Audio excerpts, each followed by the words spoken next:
معزز سامعین، اللہ سبحانہ و تعالیٰ نے سورہ زمر سورہ نمبر 39 کی آیت نمبر 53 میں فرمایا ہے کہ قل یا عبادی الذین اسرفوا علی انفسہم، اے میرے حبیب صلی اللہ علیہ وسلم، آپ میرے بندوں سے کہہ دیجئے جنہوں نے اپنی جانوں پر زیادتی کی، لا تقنطوا من رحمت اللہ، اللہ کی رحمت سے نا امید نہ ہو، اللہ کی رحمت سے مایوس نہ ہو۔ ان اللہ یغفر الذنوب جميعا، بے شک اللہ تعالیٰ تمام گناہوں کو معاف کرنے والا ہے۔ انہ هو الغفور الرحیم، بے شک وہ بخشنے والا مہربان ہے۔ اس آیت کریمہ میں اللہ سبحانہ و تعالیٰ نے اپنے بندوں کو رحمت کی امید دلائی ہے اور مایوسی سے بچایا ہے کہ آپ نے اللہ کی رحمت سے نا امید اور مایوس نہیں ہونا، اور اللہ کی رحمت کی پوری امید ہونی چاہیے۔ انسان کے ایمان کی جو کیفیات ہیں، ان کیفیات میں دو کیفیتیں ضروری ہیں، ایک ہے خوف اور ایک ہے امید۔ ایسا نہ ہو کہ انسان کے دل میں اللہ کا خوف ہی نہ ہو، اور ایسا بھی نہ ہو کہ اللہ پر امید ہی نہ ہو، ڈر ہی ڈر ہو صرف امید نہ ہو، یہ بھی درست نہیں، اور خوف ہی خوف ہو یا پھر امید ہی امید ہو، ڈر بالکل بھی نہ ہو، یہ بھی درست نہیں۔ ایک مومن کے ایمان کی جو کیفیت ہے امید اور خوف کے درمیان میں ہوتی ہے۔ ابن ماجہ کی روایت ہے، نبی کریم صلی اللہ علیہ وسلم نے ایک شخص کو، ایک نوجوان کو پوچھا جب وہ قریب الموت تھا کہ کیف تجدک، اپنی کیفیت کیا ہے تمہاری، کیسے پاتے ہو اپنے آپ کو؟ اس نے کہا تھا کہ اپنے گناہوں کی وجہ سے تو ڈر ہے، لیکن رحمت الہی کی وجہ سے امید بھی ہے۔ ڈر ہے کہ میں نے گناہ کیے ہوئے ہیں، لیکن امید ہے کہ اس کی رحمت بہت ہے۔ تو فرمایا کہ جس چیز کا تجھے خوف ہے اللہ اس سے تجھے پناہ دے دے گا، اور جس چیز کی تجھے امید ہے اللہ تجھے وہ عطا فرمائے گا۔ تو یہ انسان کی کیفیت ہونی چاہیے کہ اللہ کی رحمت پر پوری امید ہو، اور اللہ کے عذاب کا ڈر اور خوف بھی ہو۔ جو نا امیدی ہے، رحمت سے مایوسی ہے، یہ انسان کو اللہ رب العالمین سے بد ظن کر دیتی ہے، وہ بد ظن ہو جاتا ہے، پھر برا گمان رکھنے لگ جاتا ہے۔ تو بد گمانی کرنا اللہ پر کہ اللہ کبھی میرے ساتھ اچھا نہیں کرے گا، یا اللہ میری دعائیں نہیں سنتا، یا اللہ کے معاملے میں اس طرح کی برے گمان رکھنا، یہ جائز اور درست نہیں ہے، بلکہ یہ کفار کا طریقہ ہے۔ ہمیشہ اللہ سبحانہ و تعالیٰ کے بارے میں اپنا گمان اور ظن جو ہے وہ اچھا رکھنا چاہیے کہ اللہ قادر مطلق، وہ ہمارے ہر معاملے میں ہمارے لیے خیر پیدا کرے گا، اس کی رحمت کی ہمیں امید ہے کہ وہ ہمارے ساتھ برا نہیں کرے گا۔ بظاہر اگر کوئی چیز آپ کو بری لگتی ہے یا آپ کو لگتا ہے کہ یہ میرے لیے صحیح نہیں، پھر بھی اللہ کی تقسیم پہ راضی رہنا چاہیے کہ اس میں بھی اللہ کی طرف سے میرے لیے خیر ہوگی، مجھے نہیں پتا کہ اس میں خیر کیسی ہے، لیکن اللہ کی طرف سے خیر ہی ہوگی، یہ امید ہونی چاہیے۔ لیکن اس کے برعکس ہماری کیفیت اور ہماری ایمانی حالت بڑی خراب ہے کہ ہمیں اللہ پر بھروسہ ہے ہی نہیں، امید ہے ہی نہیں، ہمارا اللہ کے بارے میں اچھا گمان ہی نہیں ہے۔ اس سے لوگ الحاد کی طرف جا رہے ہیں، ملحد بن رہے ہیں۔ کبھی کہہ رہے ہیں دیکھو جی اگر اللہ کا وجود ہے تو یہ کائنات میں ظلم کیوں ہو رہا ہے، کائنات میں قتل و غارت کیوں ہو رہی ہے، ظالموں کی پکڑ کیوں نہیں ہو رہی؟ اس طرح کے طرح طرح کے سوالات آپ سنتے رہتے ہیں نا، تو یہ تو اللہ کی حکمت ہے۔ یدبر الامر من السماء الى الارض، زمین و آسمان کے تمام امور کی تدبیر وہ کرتا ہے، وہ جانتا ہے کب کہاں کسے کیسے پکڑنا ہے، کسے ڈھیل دینی ہے، کسے مہلت دینی ہے، یہ تو سارے امور کی تدبیر اس کے ہاتھ میں ہے۔ تو اسی کے فیصلے پہ راضی رہنا ہی ایک مومن کی ایمان کی شان ہے. لیکن اعتراض کرنا، شکوہ کرنا، شکایت کرنا، گلے کرنا اللہ رب العالمین پر، یہ بد ظن ہونے کے بعد انسان گمراہ ہو جاتا ہے. اور آپ یہ نہ سمجھے کہ ابھی تو ہمارے ہاں ہم الحاد آیا ہی نہیں ہے، بہت کم لوگ ہیں. یہ بھی گمراہی ہے.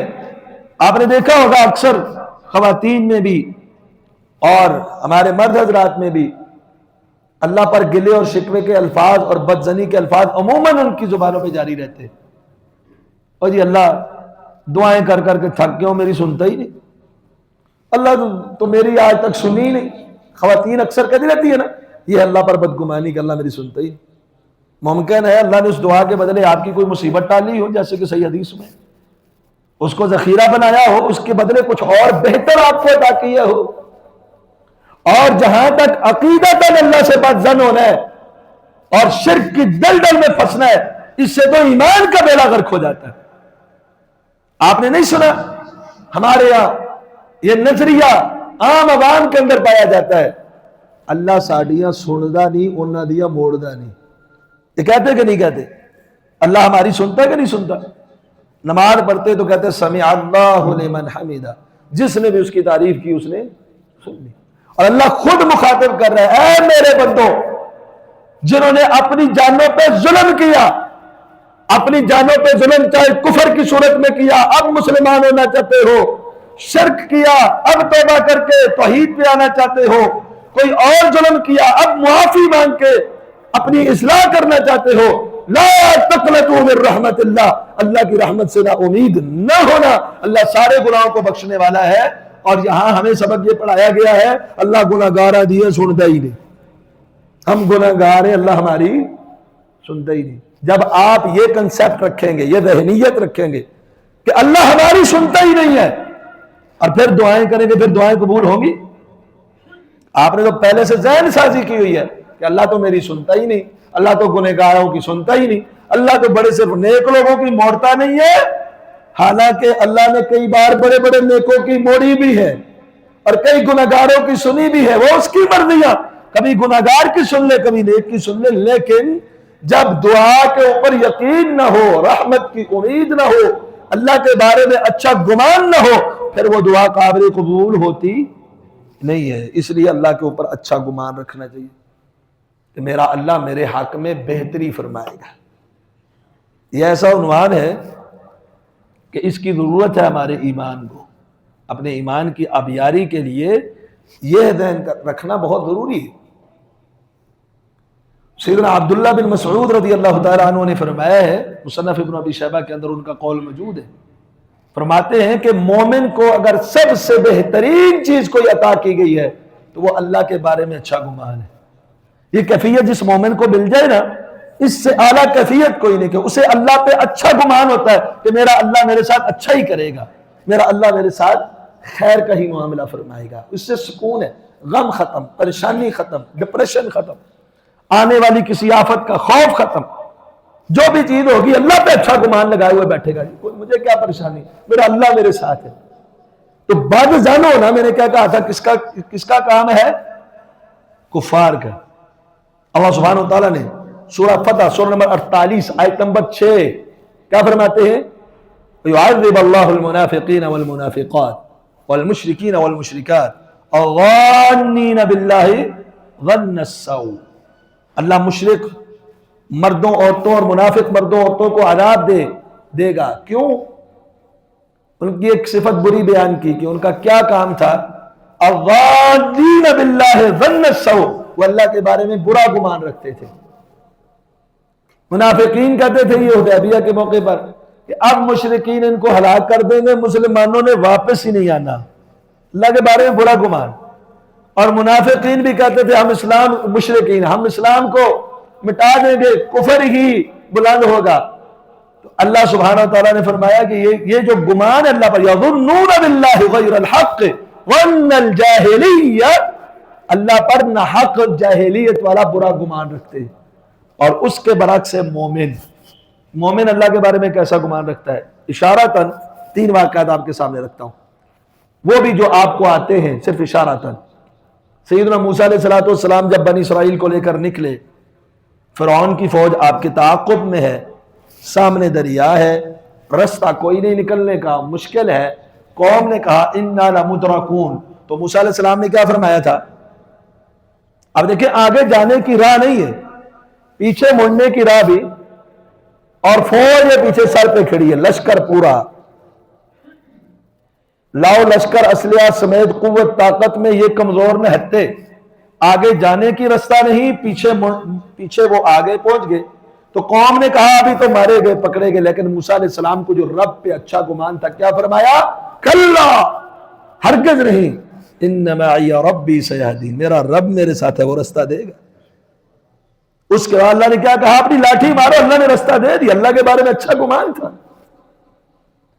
موسیٰ علیہ السلام کی والدہ کو جب اللہ نے ان کے دل میں ڈالا، جب فرعون بچے قتل کر رہا ہے، اپنے چھوٹے بچے کو صندوق میں ڈال کے انقذ فیہ فی التابوت فاقذ فیہ فی الیم، اس کو دریا کے حوالے کر دو، تو اللہ پہ جب تک اچھا گمان اور امید نہ ہو کوئی اپنا بچہ ڈال سکتا ہے؟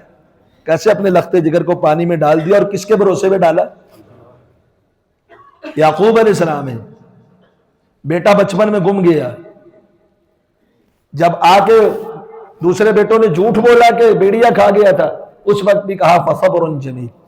جب بنیامین وہاں پر حضرت یوسف علیہ السلام نے روک لیے تھے،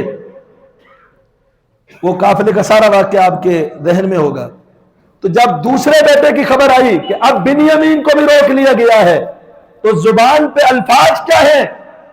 فصبر جمیل، عسى الله ان ياتيني بهم جميعا، یہ اللہ کے بارے میں اچھا گمان ہے کہ صبر ہی اچھا ہے، مجھے اللہ پہ امید ہے، اللہ سب کو لے آئے گا۔ یہ ابھی تازہ جو روکا گیا وہ بھی پچھلا جو پرانا گما ہے اس کو بھی اللہ لے آئے گا۔ اور بیٹوں نے کہا آپ کیسی پرانی باتیں کرتے ہیں؟ کہا کہ میرے بیٹو اللہ کی رحمت کی امید رکھو، إِنَّهُ لَا يَيَّسُ مِن رَوْحِ اللَّهِ إِلَّا الْقَوْمُ الْكَافِرُونَ، اللہ کی رحمت سے نا امید کافر ہوا کرتے ہیں، مومن رب کی رحمت میں بڑا امید والا ہوتے ہیں۔ ہمیں قبر پہ بڑی امید ہوتی ہے، وظیفے کر کر کے تھک گئی ہیں، اولاد نہیں ہوئی، آخر فلاں دربار پہ گئی ہیں تو اس بابے نے بچہ دیتا ہے۔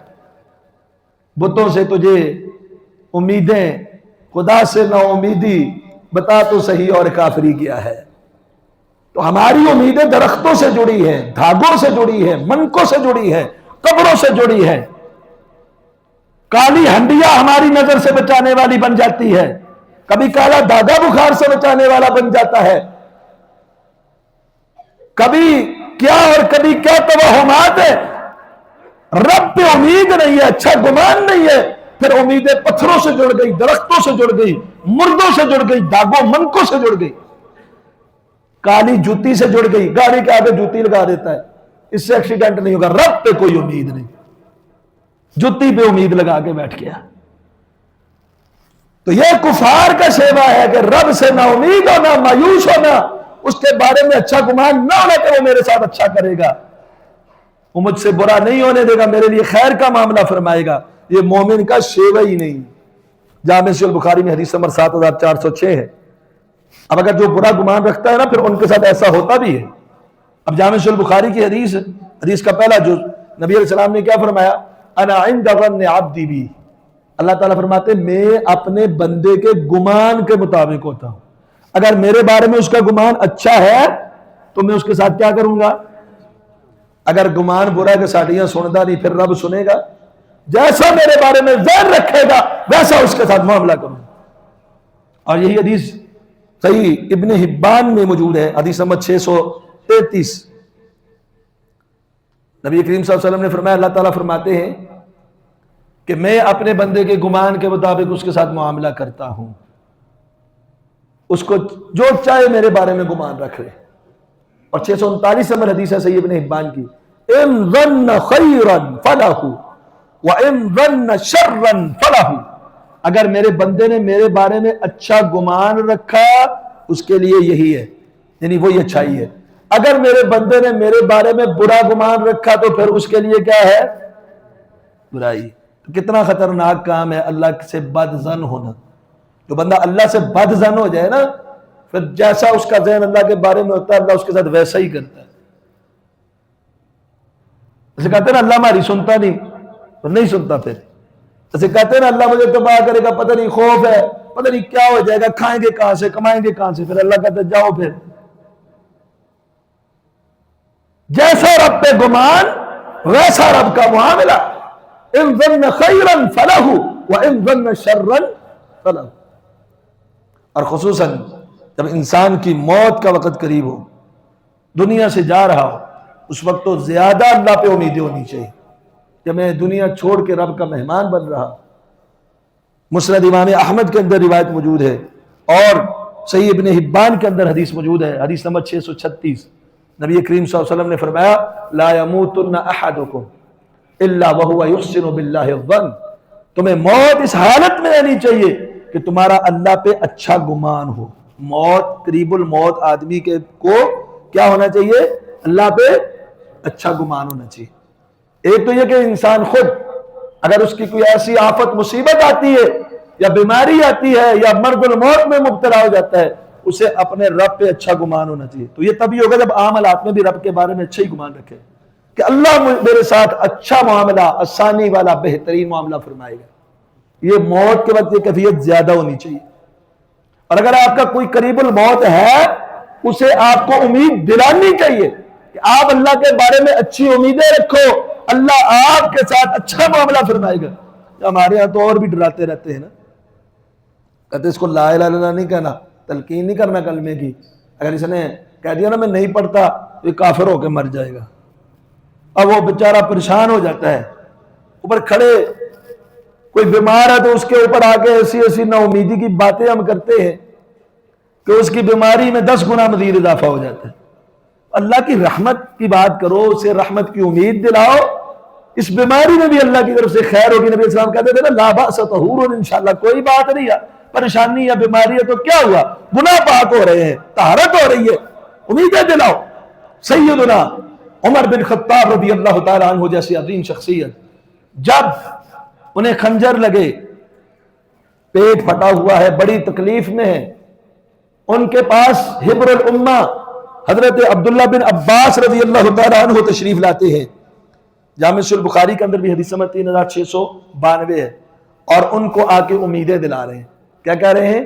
امیر المومنین، آپ نے اللہ کے رسول صلی اللہ علیہ وسلم کی صحبت اختیار کی ہے، اور فَأَحْسَنْتَ صُحْبَتَهُ، آپ کی صحبت ان کے ساتھ بڑی بہترین تھی. یہ تو بعد کے لوگوں نے الزام لگائے نا، اہل بیت نے تو کہا کہ نبی علیہ السلام کے ساتھ جو آپ کی بیٹھک اٹھک مجلس صحبت دوستی رہی ہے وہ بڑی بہترین تھی، آپ کی صحابیت بڑی بہترین تھی. کہا آپ نے رسول اللہ صلی اللہ علیہ وسلم کی صحبت اختیار کی، لقد احسنت صحبتا، آپ کی صحبت بڑی اچھی تھی. پھر آپ دنیا سے رخصت ہوئے، ابوبکر صدیق رضی اللہ عنہ خلیفہ بنے، آپ ان کے ساتھ بھی بڑے اچھے رہے. اس کے بعد آپ امیر المؤمنین بن گئے، آپ نے رعایا کے ساتھ بڑا اچھا کیا، آپ سے اللہ کے رسول بھی راضی گئے، ابوبکر صدیق بھی راضی گئے، آپ کی یہ عوام بھی آپ سے راضی ہے. تو یہ امیدیں دلا رہے تھے موت سے پہلے. اور یہی روایت جب مصنف ابن ابی شیبہ کے اندر آتی ہے، یہی امیدیں دلا رہے عبداللہ بن عباس. تو حضرت عمر بن خطاب رضی اللہ عنہ کہتے ہیں مجھے پکڑ کے بٹھاؤ، مجھے بٹھا دو. اب یہ ان کو امیدیں دلا رہے ہیں کہ آپ نے بڑے اچھے کام کیے ہیں، اللہ سے خیر کی امید ہے. تو انہوں نے کہا مجھے بٹھاؤ، ان کو پکڑ کے بٹھایا گیا. تو سیدنا عمر بن خطاب رضی اللہ عنہ فرماتے ہیں رد علیہ کلامک، یہ جو باتیں کر رہے تھے دوبارہ کرو. عبداللہ بن عباس رضی اللہ تعالیٰ عنہ نے دوبارہ یہ باتیں کی تو فرمایا کیا اپنے رب کے سامنے کل میرے لیے یہ باتیں گواہی دو گے؟ کہا ہاں دیں گے گواہی. تو حضرت عمر بن خطاب رضی اللہ تعالیٰ عنہ خوش ہو گئے. یہ موت کے وقت اچھی امید دلا رہی، بندے کے ذہن اور اچھا ہوتا ہے، اللہ کے بارے میں گمان اچھا ہوتا ہے. جب گمان اچھا ہوتا ہے تو رب کی رحمت پھر. امام ابن ابی دنیا نے اس موضوع پر کتاب لکھی حسن الظن باللہ، اس میں احادیث جمع کی. اس کی دوسری حدیث ہے سیدنا واصلہ بن اسقع، اور یہ حدیث مسند احمد کے اندر ابن حبان کے اندر بھی موجود ہے. واصلہ بن اسقع رضی اللہ تعالی عنہ یزید بن اسود کی تیمارداری کے لیے تشریف لے گئے. وہ بیمار تھے بیچارے، وہاں ان کے پاس بیٹھے اور کہتے تم سے ایک بات پوچھنا چاہتا ہوں. شدید بیمار تھے. تو مجھے اس کا جواب دو. سوال کیا پوچھا؟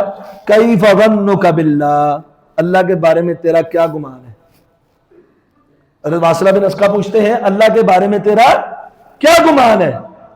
تو وہ جو بیمار تھے نا یزید بن اسود، وہ کہنے لگے اغرقتنی ذنوبی، گناہوں نے مجھے ڈبو دیا. یعنی گناہ میرے تھے، انہوں نے مجھے ڈبو دیا، اور میں تباہی کے دہانے پر ہوں. لیکنی ارجو رحمت اللہ، لیکن مجھے اپنے رب کی رحمت کی بڑی امید. ہوں تو گناہگار سیاکار، اور اس گناہوں کی وجہ سے ہلاکت پر ہوں، کیونکہ خوف کا بھی عنصر تھا نا، لیکن مجھے اپنے رب کی رحمت پر بھی بڑی امید ہے کہ میرا رب میرے اوپر رحم فرمائے گا. سیدنا واصلہ بن اسقع رضی اللہ عنہ نے کہا اللہ اکبر.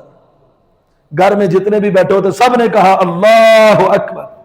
کہا اب سنو، میں نے نبی کریم صلی اللہ علیہ وسلم کو یہ فرماتے ہوئے سنا ہے، انا عند ظن عبدی بی، میں اپنے، اللہ تعالیٰ فرماتے ہیں میں اپنے بندے کے گمان کے مطابق اس کے ساتھ معاملہ کرتا ہوں. وَلْيَظُنَّ عَبْدِي بِي مَا شَاءَ، اب میرے بندے کو جو چاہے مجھ پہ گمان رکھ لے، میرے بارے میں اچھا گمان رکھے گا اس کے ساتھ اچھا کروں گا، میرے ساتھ اچھا گمان نہیں رکھے گا اس کے ساتھ اچھا. امام نے ابھی دنیا میں ایک اور واقعہ ذکر کیا، ایک عرابی کا، ایک دیہاتی کی موت کا وقت قریب تھا. لوگوں نے کہا انک تموت، یہ جو تیری کیفیت ہے نا آثار موت والے ہیں، لگتا ہے کہ تیرے دن آخری ہے، تو مرنے والا ہے. ہمارے یہاں بھی خبر پہنچتی ہے تو کیا شروع ہو جاتا ہے؟ وویلا، جزا، فضا، شکوے، شکایتیں. ایسے نہ ہائے اب میرا یہ ہو گیا، میرا وہ ہو گیا، تباہ ہو گئے، برباد ہو گئے. وہ اللہ کی رحمت کی کوئی بات یا امید کی تو نہیں ہوتی. جزے فضے ہوتے ہیں، وویلے ہوتے ہیں، نوحے ہوتے ہیں، ماتم ہوتے ہیں. تو ایک دیہاتی عام بندہ ہے، اسے خبر ملتی ہے انکا تموت، تو تو مرنے والا ہے. اس نے آگے سے پتہ کیا جواب دیا؟ اگر میں مر جاؤں تو این اذهب، میں کہاں جاؤں گا؟ لوگوں نے کہا مر گیا ظاہر ہے اللہ کی طرف جائے گا. انہوں نے کہا پھر مجھے کیا پریشانی ہے کہ میں اس کی طرف جا رہا ہوں جس سے مجھے ہمیشہ خیر ہی ملی ہے. تو میں تو اس کے پاس جا رہا ہوں جس سے مجھے خیر ہی ملی ہے، خیر کے علاوہ کچھ ملا ہی نہیں، تو مجھے کون سی پریشانی؟ اور جو رب کے اوپر رحمت کی امید ہوتی ہے نا، اس نے ظن ہوتا ہے. امام سفیان ثوری رحمہ اللہ ہے، امام سفیان ثوری رحمہ اللہ فرماتے ہیں مجھے یہ بات قطعاً پسند نہیں ہے کہ کل قیامت والے دن میرا حساب و کتاب میرے والدین کے ہاتھ میں آ جائے.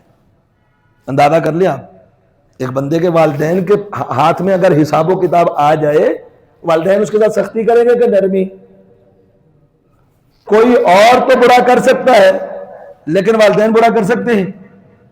ان کی شفقت رحمت کتنی ہوتی ہے کہ اپنے بچے کے ساتھ کبھی برا، اس کے خلاف فیصلہ نہیں دے سکتے. لیکن یہ کیا کہہ رہے؟ یہ کہہ رہے مجھے میرے ماں باپ بھی حساب لے، مجھے نہیں پسند. کیوں؟ ربی خیر من ابویہ، میرے رب میرے ماں باپ سے بھی زیادہ بہتر ہے. یعنی مجھے اپنے رب پہ اتنا بھروسہ ہے، وہ میرے ماں باپ پہ بھی مجھے نہیں ہے. جو مجھے رب پہ امیدیں ہیں وہ میرے ماں باپ پہ بھی نہیں ہے. اتنی زیادہ امید اپنے اللہ پہ، اتنی زیادہ امید، اور یہ امید اتنا نفع دیتی ہے. امام مسلم جامع صحیح مسلم کے اندر بھی روایت لائے ہیں، اور صحیح ابن حبان میں حدیث نمبر 632 ہے. اللہ سبحانہ و تعالی جہنم سے دو بندوں کو نکالیں گے. وہ دو بندے جو جہنم کے اندر ہیں، ان کو اللہ سبحانہ و تعالی جہنم سے نکالیں گے. جب جہنم سے نکال دیں گے نا، پھر اللہ تعالیٰ فرمائیں گے دوبارہ ان کو جہنم میں ڈال دو، ان کو دوبارہ جہنم کے اندر ڈال دو. اب ان میں سے ایک بندہ کہے گا ما کان ھذا رجائی، اللہ مجھے یہ امید نہیں تھی. کیا کہے گا؟ اے اللہ مجھے یہ امید نہیں تھی. اللہ تعالیٰ پوچھے گا وہ مارے جاؤ گا تو تجھے کیا امید تھی؟ کہے گا اللہ مجھے یہ امید تھی اذا اخرجتنی منہا اللہ تعیدنی، اگر تو نے مجھے جہنم سے اب نکالا ہے تو تو مجھے دوبارہ اس میں نہیں ڈالے گا. مجھے تو یہ آپ کے بارے میں امید تھی. اللہ تعالیٰ کہے گا جاؤ اس پہ رحمت کرتا ہوں، اس کو معاف کر دیا. کس بنیاد پر معاف کیا؟ اللہ پہ اچھا گمان تھا اس کو. اب اللہ نے نکال دیا نا، اب واپس نہیں ڈالے گا. اللہ اس امید کی لاج رکھتے ہوئے اس کو جہنم سے نکال دے. اور جب بد زن ہوں گے پھر معاملہ بد زنی والا بھی ہوتا ہے. جامع صحیح مسلم کی حدیث ہے 668 نمبر، جامع صحیح مسلم کی حدیث نمبر 668 پہلے بھی آپ نے کئی بار سنی ہوئی ہے. ایک شخص نا دوسرے کو کہتا ہے واللہ لا یغفر اللہ لفلان، اللہ کی قسم اللہ فلان شخص کو تو معاف ہی نہیں کرے گا. یہ اللہ پہ بد ظنی ہے نا کہ اللہ معاف ہی نہیں کرے گا، اللہ سختی کرے گا، اللہ رحم ہی نہیں کرے گا. ہمارے یہاں بھی ایسے کہتے کہ نہیں کہتے؟ کہتے ہیں نا. آپ کے محاوروں میں تو روز مرہ استعمال ہوتا ہے، فلاں اگر بخشا گیا نا تو پھر سارے ہی جنت میں. کہتے کہ نہیں کہتے؟ اب کیا پتا وہ مرنے سے پہلے کس حالت ایمان میں چلا جائے، توبہ کر لے. آپ بغیر اس کو دیکھ کے اللہ کے رحمت کو محدود کر رہے ہو. کتنے ہی مواقع ایسے ہیں نبی علیہ السلام نے فوراً روکا، اور بھائی اللہ کی رحمت کو محدود کر رہے ہو، روک کے رکھ رہے ہو. تو اس شخص نے بھی، جیسے ہم بھی کہہ دیتے ہیں فلانا تو بخشو نہیں ہوتا، اس کے تو چانس ہی نہیں، اگر وہ چلا گیا وہ تو چھوڑے. آپ لوگ علماء کے بارے میں کہتے ہیں کہ 14ویں صدی کے مولوی اگر جنت میں چلے گئے تو پھر سب جنت میں، کافر بھی جنت میں. کہتے کہ نہیں کہتے؟ تو اس بندے نے ایک آدمی کے بارے میں کہا واللہ، اور قسم کھا دی کہ اللہ کی قسم اس کو تو اللہ معاف ہی نہیں کرے گا. تو اللہ تعالیٰ نے فرمایا کہ کون ہے یہ میرے بارے میں ایسی بات پھیلا رہا ہے، جاؤ اس کو تو میں نے معاف کر دیا لیکن تیرے سارے عمل برباد کرتا ہوں.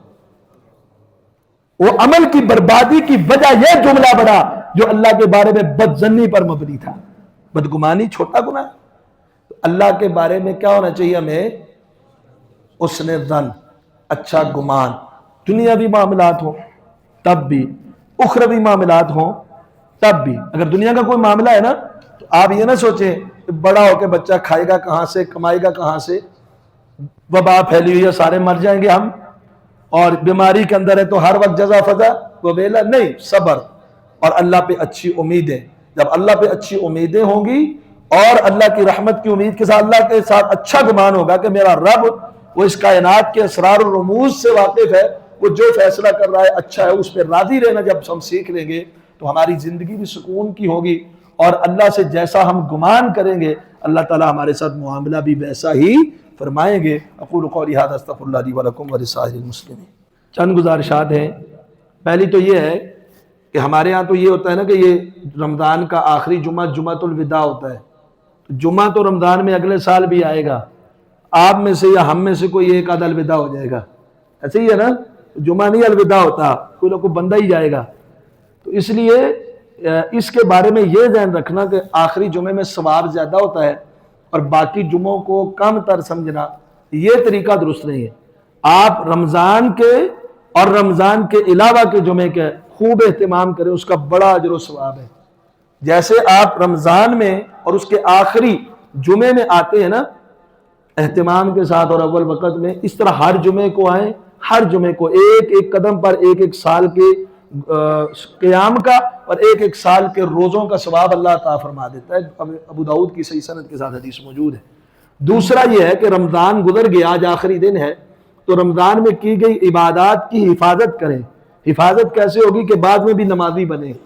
آپ بے نماز بن جائیں گے، آپ کو اس رمضان سے کوئی فائدہ نہیں ہوگا. آپ اپنا عقیدہ درست کریں، اپنے ایمان کی اصلاح کریں، اپنے اعمال کی اصلاح کریں، اور اس کے بعد رمضان کے بعد بھی آپ اسی ذوق کے ساتھ کم نماز تو آج سے معاف نہیں ہوگی نا. اب کل روزہ کیا ہو جائے گا؟ روزہ تو ختم ہے نا کل، لیکن کل نماز ختم ہوگی تو نماز تو اسی طرح جاری رکھے نا. یہ کام بھی درست نہیں ہے کہ رمضان میں مسجد تو اب آباد کر لی لیکن رمضان کے بعد اس کو چھوڑ دی ہے. تیسری چیز یہ ہے کہ آخری جمعے کو ہمارے ہاں یہ مشہور ہے کہ اگر کوئی شخص قضائے عمری ادا کرتا ہے، قضائے عمری کا مطلب ہے پیچھے جتنی زندگی کی نمازیں ہیں نا ان کی قضا. اگر ایک شخص بے نماز تھا، شریعت میں حکم ہے کہ وہ اللہ سے توبہ اور استغفار کرے اور صحیح نمازی بن جائے، اس کے لیے اتنا کافی ہے. پچھلی نمازوں کی قضا دینا یا قضائے عمری کے نام پر مستقل کوئی نوافل پڑھنا، اس کا ثبوت کتاب و سنت کے اندر موجود نہیں ہے. فطرانے کے متعلق آپ کو گزشتہ خطبے میں بتا دیا تھا، جیسے چاند نظر آنے کے بعد عید کی نماز نکلنے سے پہلے آپ فطرانہ دے، زیادہ بہتر ہے. جمع کرنے والے کو پہلے بھی دے سکتے ہیں، جو جمع کر کے آگے پہنچ جاتا ہے مسکینوں کو. وہ 1 صاع ہے غلہ، اگر اس کا عوض کوئی قیمت میں دینا چاہتا ہے تو اس کی رخصت اور اجازت موجود ہے، لیکن اگر آپ غلہ دیتے ہیں تو وہ زیادہ بہتر ہے. اور یہ فطرانہ ہر شخص پہ، مرد عورت بچہ بوڑھا، حتیٰ کہ کوئی چاند رات کو ہی پیدا ہو گیا نا تو اس کا فطرانہ دینا ہے آپ نے، تو وہ آپ نے تمام کی طرف سے، ہر ایک کی طرف سے ایک سا یہ فطرانہ ہے۔ اب کوئی دو سوال بھی ہیں کہ کیا اعتکاف والا آدمی اعتکاف کے دوران غسل کر سکتا ہے یا نہیں؟ اعتکاف والا آدمی اعتکاف کے دوران غسل کر سکتا ہے، وضو بھی کر سکتا ہے، غسل بھی کر سکتا ہے۔ اگر ضرورت محسوس ہو تو اس کو لازمی غسل کرنا بھی چاہیے۔ یہ جو ہمارے لوگوں نے مشہور کیا ہوا ہے نا، قرآن اور حدیث میں اس کی کوئی ممانعت نہیں ہے۔ بھئی آپ کو کس نے کہا؟ اللہ نے کہا، رسول اللہ صلی اللہ علیہ وسلم نے کہا، ہمارے اسلاف نے کہا کہ آپ جب اعتکاف کریں تو غسل نہ کریں۔ غسل تو طہارت ہے، اور طہارت ایمان کا حصہ، طہور شطر الایمان، ایمان کا حصہ ہے۔ یا تو کہیں نبی علیہ السلام نے کہا ہو کہ دوران اعتکاف غسل کی اجازت نہیں، تو ایسی کوئی حدیث نہیں اپنی طرف سے سختی کرنا۔ پھر 10 دن جو غسل نہیں کرے گا پھر تو وہ لوگوں کی اذیت کا باعث بن جائے گا، گرمیوں میں خاص کر۔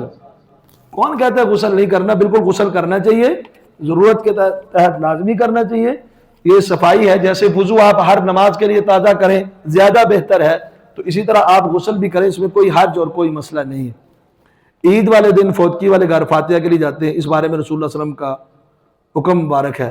ایک تو یہ ہے، عید کا جو حکم ہے نا وہ یہ ہے کہ آپ کھلے میدان میں عید ادا کریں اگر بارش نہیں ہے، اور خواتین کو بھی لے کر عید کے لیے جائیں، جن کے اوپر نماز نہیں وہ بھی جائیں، وہ مسلمانوں کی دعا میں شریک ہوں، نماز کے ٹائم الگ جگہ پہ بیٹھ جائیں۔ اور عید کی نماز کے لیے آپ نے جانا ہے، وہاں 2 رکعت نماز ادا کرنی ہے، اس کے بعد امام نے خطبہ دینا ہے، یہ آپ کی عید کے احکام ہیں۔ عید والے دن کسی فوتگی والے گھر پہ جانا، ایک تو 2 طرح کے لوگ ہیں، ایک تو وہ ہے نا جو سال پہلے والی جو فوتگی ہوئی ہے نا اس کے بھی گھر جاتے ہیں، اب گھر والوں کو شاید یاد بھی نہ ہو، وہ کپڑے وغیرہ پہن کے تیار ہو کے عید کی سویاں ڈش تیار کر رہے ہیں، اور یہ دروازہ کھٹکھٹائیں، ہائے آپ کا فلانا مر گیا تھا، یاد دلوانے کے لیے آئے ہیں۔ آپ کو کس نے کہا کہ آپ خوشیاں مناؤ؟ ایک تو وہ ہے، اور ایک وہ ہے وہ کہتے ہیں نہیں دور کی نہیں، چلو تازی ہے تو عید والے دن جانا چاہیے۔ بھائی تعزیت کا تعلق ہے میت کے مرنے کے ساتھ، اگر وہ عید والے دن فوت ہوتا ہے یا عید سے ایک دن پہلے فوت ہوتا ہے تو اس وجہ سے نہیں کہ آج عید آپ اس کے گھر جائیں، اس وجہ سے کہ آج ان کا بندہ فوت ہوا ہے، کل ان کا بندہ فوت ہوا تو آپ جائیں۔ ایک ہے آپ نے پہلے تعزیت کر لی، جنازہ ہو گیا، مہینہ پہلے فوت ہو گیا، سال پہلے فوت ہو گیا، یا 10 دن پہلے فوت ہو گیا، اب عید والے دن جا کر ان کا غم تازہ کرنا۔ ایک تو قرآن و حدیث میں ایسی کوئی سپیشل حکم سرے سے موجود نہیں ہے کہ عید والے دن سپیشل قبرستان جانا چاہیے یا عید والے دن کسی فوتگی والے گھر جانا چاہیے، تو ہمارے لوگوں کا ذاتی رواج ہے، اور یہ ایسا رواج ہے جو برا رواج ہے۔ اس رواج کو ترک کریں۔ جن لوگوں کی فوتگی ہوئی ہے انہیں تسلی دی، تعزیت کا مطلب ہے انہیں تسلی دینا، نہ کہ جا کے ان کی عید کو پھیکا کرنا۔ ان کو نارمل ان کے ساتھ رویہ رکھیں تاکہ وہ بھی آپ کے ساتھ خوشیوں میں، وہ آنکھ چرا کے بیچارے بیٹھے ہوئے کہ میں تو کپڑے پہنے، یہ کہے گا اس کا تو کوئی مرا ہوا ہے اس نے کدھر سے کپڑے پہن لیے، اس کے گھر میں وہ کچھ لوگ کیا کہیں گے، تو مٹھائی تو لا نہیں سکتا گھر میں، کہیں گے ان کا ماتم وہ یہ مٹھائیاں بانٹ رہے ہیں۔ تو بہرحال ان چیزوں سے بچے، خاص کر اس رسم کو توڑنے کے لیے عہد کر لیں کہ ہم نے فوتگی والے گھر بالکل بھی نہیں جانا۔ ویسے عید ملنے سب کو جانا ہے جہاں بھی جانا ہے، لیکن جس کی فوتگی ہوئی ہے اس کے گھر نہیں جانا، اس کو موقع دے وہ جائے لوگوں کے گھروں میں عید ملنے کے لیے۔ ان کو آپ عید والے دن بھی پابند کر دیتے ہیں، تو یہ خدا کا خوف کریں، یہ کام درست نہیں ہے۔ کتاب و سنت میں تو اس کا ثبوت نہیں ہے، رسم معاشرتی طور پر بھی یہ بد رسم ہے، اس سے اجتناب کریں۔ یہ جو بھائی باہر کھڑے ہیں اوپر والے حال میں جگہ موجود ہے، اوپر تشریف لے جائیں۔ اللہ دعا بھی کریں اللہ تعالی ہمیں نیک اعمال کرنے کی توفیق عطا فرمائے۔ عید کی نماز کا جو وقت ہے، نماز عید 7:15 پر ادا کی جائے گی، 7:15 بجے انشاءاللہ نماز عید ادا کی جائے گی۔